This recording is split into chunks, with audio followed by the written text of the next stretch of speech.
오늘은 우리는 탕자입니다 라는 제목으로 말씀을 함께 나누도록 하겠습니다. 사람의 인생은 내가 누구인지를 분명히 알고 깨닫는 것에서부터 진정 제대로 된 출발점, 그 시작점을 올라선다고 말할 수 있습니다. 살아가다 보면 그것이 문득 깨달아지는 때가 있죠. 경험을 통해서 깨달아지기도 하고요. 내가 사랑하거나 좋아하는 누군가를 통해서, 그 사람을 통해서 그것을 깨닫기도 합니다. 그런데 그러다 보면 간혹 착각하는 것이 있는데, 내가 누군지 어떤 그 깨달음이 너무 크다고 생각하다 보니까 그래, 나에 대한 파악은 이미 다 끝났다, 나는 누구인지를 이제 온전히 알겠다라고 착각하는 경우들이 한 번씩 있습니다. 우리는 내 정체성에 대한 그 답의 파편들, 조각들을 모아서 나를 완성해 나아가는 사람들입니다. 어느 한순간 그래, 나는 이런 사람이야, 거기에서 내 깨달음이 끝난 것이 아니라 그래, 내가 죄인이구나를 깨달음을 시작으로 어떻게 하나님의 자녀로까지 내가 완성되어 갈 수 있는지 우리는 하루하루 나의 새로운 모습들을 발견하고 그렇게 나라는 퍼즐의 조각들을 맞추어 나아가야 합니다. 요한복음 15장의 말씀이 어떻습니까? 예수님과 나와의 관계를 통해서 나를 설명해 줍니다. 나는 포도나무요, 너희는 가지라. 예수님은 자신을 포도나무라고 말씀하실 뿐 아니라 자신에게서 그치시는 게 아니라 우리가 누구인지까지를 설명해 주시죠. 너희는 가지다. 근데 가지인 너희가 너희 스스로 살 수 있느냐? 나와 함께 내 안에 거할 때 너희는 열매를 많이 맺을 수 있다라고 우리가 누구인지, 우리가 어떻게 살아야 하는지를 말씀을 통해 가르쳐 주십니다. 바울이 또 어떻습니까? 그가 예수님을 처음에는 부정했지만 예수님을 믿어갈수록 자신에 대한 그 고백이 달라지는 것을 알게 되지 않습니까? 사도임을 강조하고 자신을 드러내던 삶에서 점차 내가 예수님 없이는 아무것도 아닌 존재였구나를 깨닫는 삶으로 변해갑니다. 예수님을 믿고 수많은 곳에 교회를 세우며 이제는 모든 사람들이 바울을 인정할 수밖에 없는 그런 상황임에도 불구하고 자기 자신에 대한 고백은 한없이 낮아집니다. 왜 그렇습니까? 이 모든 것이 예수님을 통해서 이루어진 것이라는 것을 깨달았기 때문입니다. 예수님이 누구인지를 알고 내가 예수님과 어떤 관계인지를 알면 알수록 나를 드러내는 삶이 아니라 나를 비우는 삶, 낮추는 삶, 오히려 더욱 예수님을 붙잡는 삶을 살아가게 되는 것을 우리는 보게 됩니다. 우리가 너무도 익숙하게 읽었던 이 탕자의 비유, 이것을 읽으면서 우리가 깨달아야 하는 것이 무엇입니까? 아니, 저 탕자는 왜 저렇게 어리석은 생각과 행동과 결정을 내려서 저렇게 뒤늦게 후회할 짓을 왜 했을까? 목사님, 우리는 저렇게 살지 말라라고 그렇게 하는 것이죠? 이게 아닙니다. 세상 사람들을 보면서 야, 저 탕자와 같은 사람들이 저기 저렇게 많구나 비판하고 정죄하기 위한 말씀으로 읽는 것이 아닙니다. 탕자의 비유를 읽어야 하는 우리가 어떻게 받아들여야 합니까?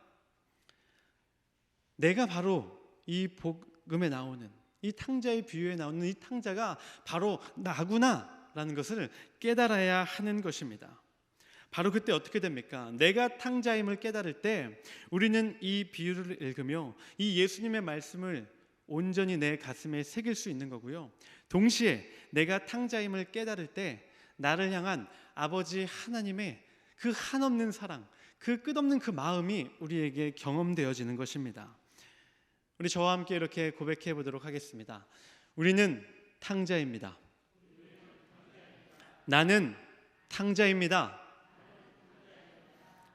오늘 우리에게 익숙한 이 말씀을 통해서 우리가 다시 한번 우리 스스로의 모습을 돌아보기 원합니다. 내가 왜 탕자인지, 내가 탕자일 수밖에 없는 이유가 무엇인지 오늘 말씀이 이렇게 전하고 있습니다. 우리는 왜 탕자입니까? 첫 번째로 우리는 궁핍함을 알기에 탕자라고 할 수 있습니다. 그것이 아무리 중요하고 그것이 아무리 귀하다 할지라도 그 가치를 우리가 깨닫지 못하면, 그것이 나에게 결핍되어 있음에도 불구하고 우리는 그것의 부족함을 모르고 살아가게 됩니다. 둘째 아들, 그는 어땠습니까? 나에게 무엇이 부족한지를 모르고 살았습니다. 그가 생각하고 그가 고민할 때 나에게 부족한 건 재물이다, 아버지가 가지고 있는 그 재산이 지금 아마 나에게는 가장 부족한 것이다, 이렇게 착각하고 살았습니다. 그래서 자신을 무엇으로 채우려 했습니까? 아직 살아계신 아버지로부터 그 재산을 물려받아 자신의 텅 빈 내면을 채우려 했습니다. 아버지가 주신 재물이 내 안에 가득 차 있다면 내가 무언가 가득 찬 사람처럼 느껴질 거라고 착각을 한 것이죠. 그래서 결국 아버지로부터 재산을 받습니다. 그래서 자신이 채울 수 있을 만큼 가득 채웁니다. 그런데 자신이 생각하고 자신이 판단했던 대로 내 안을 가득 채웠던 삶은 어떻게 됩니까? 얼마 시간이 지나지 않아 아무렇지 않게 그 안이 깨끗하게 비워지는 것을 경험하게 됩니다. 결국 이 탕자의 삶은 어떻습니까? 잘못된 것으로 내 안을 채우려 하다 보니 순간 채워진 것 같지만 어떻습니까? 살다 보니, 돌아보니 내 안이 텅 비어 있음을 깨닫게 되는 삶이라는 것입니다. 애초에 부정한 것으로 내 안을 가득 채워봐야 내 안은 채워질 수 없습니다. 왜 그렇습니까? 우리는 그렇게 가볍게 만들어진 존재가 아니기 때문입니다. 우리는 하나님의 자녀로 지음받았습니다. 하나님의 자녀로 지음받으니까 세상의 것으로 그 안을 가득 채우려 해서야 되겠습니까? 채워질 수 있겠습니까? 빠져나가게 됩니다. 쉬이 사라집니다. 하나님의 자녀는 하나님의 것으로 그 안을 가득 채워야 하는 줄 믿습니다. 그는 자신이 가진 재산을 사람들과 나누며 헤프게 사용했습니다. 그리고 먹고 마시고 그것을 즐기는 삶이 끝나갈 즈음에 깨닫게 됩니다. 재산이 떨어졌을 뿐 아니라 내 주위에는 아무도 없다는 것을, 그리고 내 안은 텅 비어 있는 것을 깨닫게 됩니다. 그제야 비로소 그가 어떻게 생각을 합니까? 나는 궁핍하구나, 나는 정말 탕자였구나를 그제 가서야 깨닫게 되는 것입니다. 우리 오늘 본문 13절과 14절의 말씀을 다 함께 한 목소리로 합독해 보도록 하겠습니다. 그 후 며칠이 안 되어 둘째 아들이 재물을 다 모아가지고 먼 나라에 가 거기서 허랑방탕하여 그 재산을 낭비하더니 다 없앤 후 그 나라에 크게 흉년이 들어 그가 비로소 궁핍한지라. 아멘. 이제서야 깨달았다는 겁니다. 그 전에 내 안을 재물로, 아버지의 재물로 가득 채우려 할 때만 해도 내가 궁핍한 존재라는 걸 깨닫지 못했습니다. 그러나 아버지의 재산으로 나를 채워보고 그것을 원없이 사용도 해봤는데 결국 마지막에 가서야 그가 깨달은 건 무엇입니까? 그제서야 비로소 나는 궁핍한 자였다라는 것을 깨닫게 되었다는 것입니다. 우리가 어떤 사람들입니까? 우리는 바로 내가 궁핍한 사람이구나를 깨닫는, 아는 자들입니다. 이것은 물질적인 것을 말하는 것이 아닙니다. 우리는 심적으로, 영적으로 가난하다는 것을 깨달은 자들입니다. 그것이 우리가 오늘 본문의 탕자와 우리가 같은 사람일 수밖에 없는 이유가 됩니다. 그런데 바로 이 상한 심령, 내가 영적으로 가난하다는 것을 깨달은 이것이야말로 하나님께서 진정 우리에게 원하고 계시다는 것을 우리는 이미 알고 있지 않습니까? 말씀이 반복해서 무엇이라 전하고 있습니까? 우리 시편 51편 17절을 함께 읽습니다. 하나님께서 구하시는 재산은 상한 심령이라. 하나님이여 상하고 통회하는 마음을 주께서 멸시하지 아니하시리이다. 동일한 마음으로 예수님도 이렇게 말씀하십니다. 마태복음 5장 3절, 그 팔복의 시작이 이렇습니다. 함께 읽습니다. 심령이 가난한 자는 복이 있나니 천국이 그들의 것이미요. 아멘. 물질적으로 가난하고 육체적으로 연약한 자를 하나님이 찾으시는 것이 아닙니다. 하나님이 원하시는 제사는 어떤 제사입니까? 하나님, 저는 하나님 없으면 안 됩니다. 저는 영적으로, 심적으로 연약하고 궁핍한 자입니다. 오직 하나님만이 저를 채우실 수 있습니다를 고백할 수 있는 그 상한 심령을 가진 자, 바로 그가 하나님께서 찾으시는 자라는 것입니다. 먼저 내 마음의 상태를 깨닫고 내 영혼의 상태를 깨닫고 그 깨달은 있는 모습 그대로 우리는 아버지께 나아가야 합니다. 그때 우리의 입술에서 이 고백이 나올 수 있습니다. 주님, 저는 탕자입니다. 우리 같이 다시 한번 고백하겠습니다. 주님, 저는 탕자입니다. 오늘 말씀 가운데 이 탕자의 모습에서 그에 보이는 탕자의 모습이 바로 오늘 이 자리를 살아가는 우리의 모습과 겹쳐 보일 수밖에 없는 두 번째 이유가 있습니다. 그 이유가 무엇이냐? 채우고자 하되 채워지지 않기에 우리 역시 탕자임을 고백할 수밖에 없습니다. 그 둘째 아들이 어떻습니까? 가진 모든 것을 다 이룬 후에 그는 돼지치는 일을 하게 됩니다. 배가 너무 고픈 거예요. 그래서 이 줄인 배를 채우고자 사람들은 잘 거들떠보지도 않는 돼지에게 그저 사료로 주는 쥐염 열매로라도 그래 내 배를 채워보자 합니다. 그러나 어떻습니까? 아무도 그에게 주는 이가 없는 거예요. 이걸로라도 내 안을 채우고 싶은데 채워지지가 않습니다. 돼지의 음식으로 밑바닥까지 정말 내려갈 때까지 내려갔지만 그는 여전히 자신을 채울 수가 없었습니다. 우리 15절과 16절의 말씀을 함께 읽어보겠습니다. 가서 그 나라 백성 중 한 사람에게 붙여 사니 그가 그를 들로 보내어 돼지를 치게 하였는데 그가 돼지 먹는 쥐염 열매로 배를 채우고자 하되 주는 자가 없는지라. 아멘. 내가 무엇이 부족한지를 깨닫지 못하고 살아가는 것도 어리석지만 그것을 깨달은 이후에 내가 내 안이 텅 비었다는 것을 깨달은 이후에 여전히 헛된 것으로 내 안을 채우려 하는 것, 그것만큼 어리석은 것은 없습니다. 크리스찬에게 아주 중요한 것이 있습니다. 그것은 내가 부족하다는 것을 먼저는 깨닫는 것입니다. 하나님 앞에 나는 감히 온전히 설 수 없는 연약한 자라는 것을 깨닫는 것입니다. 그리고 그 다음에 필요한 것이 무엇이냐? 이 연약하고 부족한 나를 채울 수 있는 것은 내가 아니다라는 것을 동시에 깨달아야 합니다.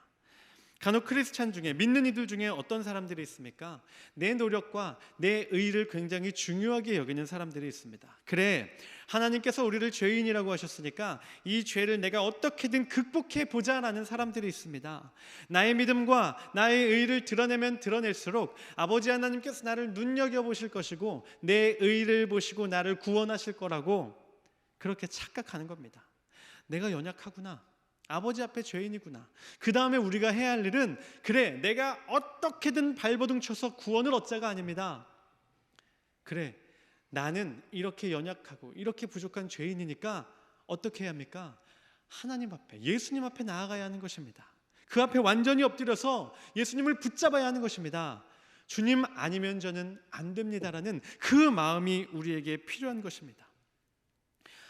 나 정도라면, 그래도 우리 은재교회에서 나 정도 믿음이라면 그래도 구원받겠지. 그래, 근데 내가 봤는데 어느 집사님, 어느 권사님은 믿음이 그 정도로는 안 돼. 우리가 이렇게 생각하고 우리가 이렇게 쉽게 판단해서는 안 됩니다.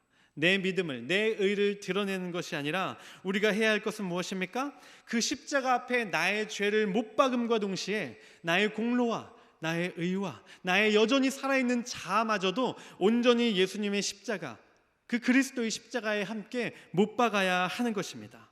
바로 그때 우리가 무엇을 경험할 수 있습니까? 살아계신 예수님께서 나의 모든 것을 십자가에 내려놓고 못 박은 나를 통해 역사하시는 것을 그제서야 경험할 수 있는 것입니다. 죄인인 우리가 아무리 발버둥 쳐봐야 구원은 우리 손으로 얻을 수 있는 것이 아닙니다. 아무리 우리가 채우려 해봐야 채워지지 않습니다. 쥐염 열매로 내 배를 채우고자 하되 탕자의 배는 결코 채워지지 않았습니다. 오직 주님만이 우리를 채워주실 수 있는 줄 믿습니다. 우리 한 번 더 이렇게 고백하겠습니다. 주님, 저는 탕자입니다. 우리가 탕자인 이유, 그 소망이, 그 고백을 하는 가운데 우리에게 소망이 있는 그 마지막 이유가 있습니다. 바로 우리는 돌아갈 곳이 있기에 탕자임을 고백할 수 있습니다. 이 탕자는 이제 모든 것을 잃었습니다. 처음에는 재산을 잔뜩 가지고 있었는데 재산과 친구와 사람도 다 잃었습니다. 그래, 내 자존심이고 아무것도 없다, 다 내어 던지고 돼지 먹는 쥐염 열매로라도 나를 채우려 했는데 그것조차 채워지지 않았습니다. 그에게 무엇이 남았겠습니까? 재산도 없고요, 사람도 없고요, 자존심도 없습니다. 아무것도 없는 바로 그때 어떻게 됩니까? 바로 거기에서 돌이킴이 시작되는 것을 보게 됩니다. 회개가 시작되는 것이죠. 재물로 나를 채우려 했는데 재물로는 나를 채울 수가 없었구나. 쥐염 열매로라도 나를 채우려 했는데 그 쥐염 열매도 나를 채울 수가 없다. 나를 채울 수 있는 건 이제 단 하나밖에 떠오르지 않습니다. 무엇입니까? 바로 아버지입니다.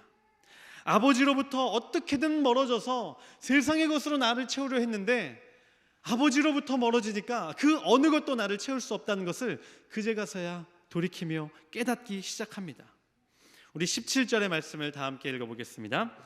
이에 스스로 돌이켜 이르되 내 아버지에게는 양식이 풍족한 품꾼이 얼마나 많은가. 나는 여기서 주려 죽는구나. 아멘. 이 모든 것은 아버지를 떠나면서 시작됐습니다. 나를 채울 수 있는 분은 오직 아버지였는데 나를 채울 수 있는 아버지로부터 떨어지니까 어떻습니까? 그 무엇으로도 채울 수가 없습니다. 완전히 밑바닥까지 내려간 삶 가운데에서도 어떻게든 나를 채우려 했지만 도무지 채워지지가 않습니다. 그 바닥에서 그가 돌이키기 시작합니다. 스스로 돌이켜 이릅니다. 그러니까 딱 한 번밖에 떠오르지 않는 거예요.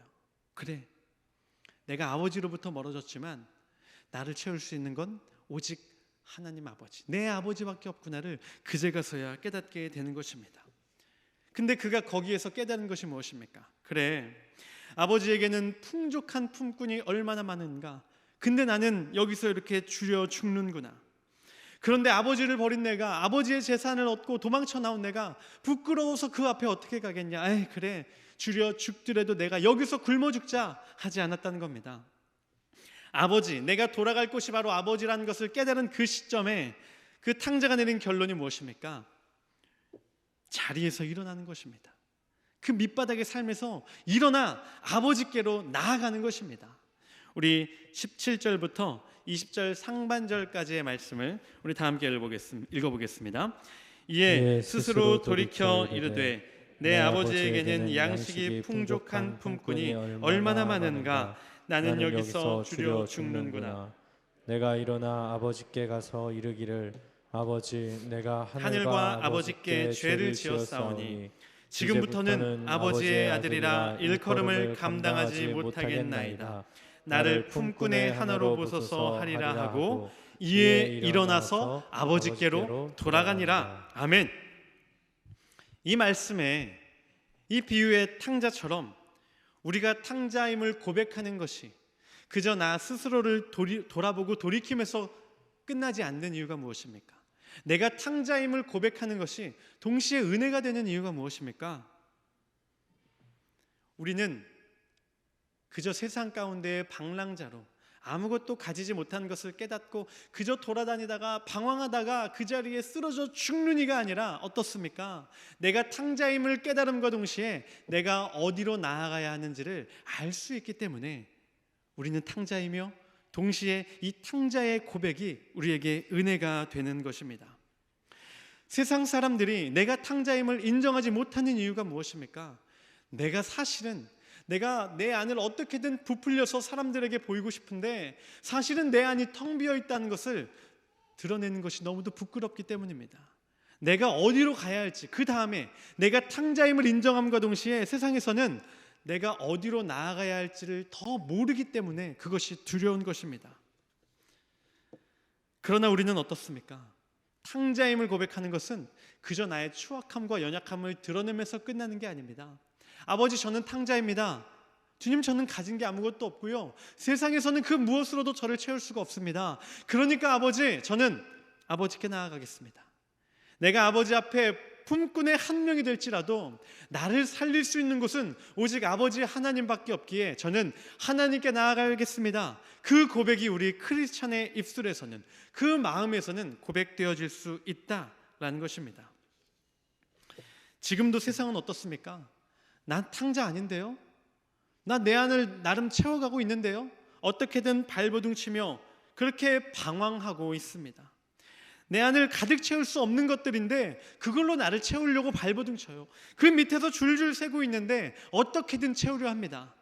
재물로 나를 채우려 하고요. 탕자의 쥐엄 열매처럼 세상에서 주지 않는 것으로 나를 채우려고 발버둥치는 것이 그들입니다.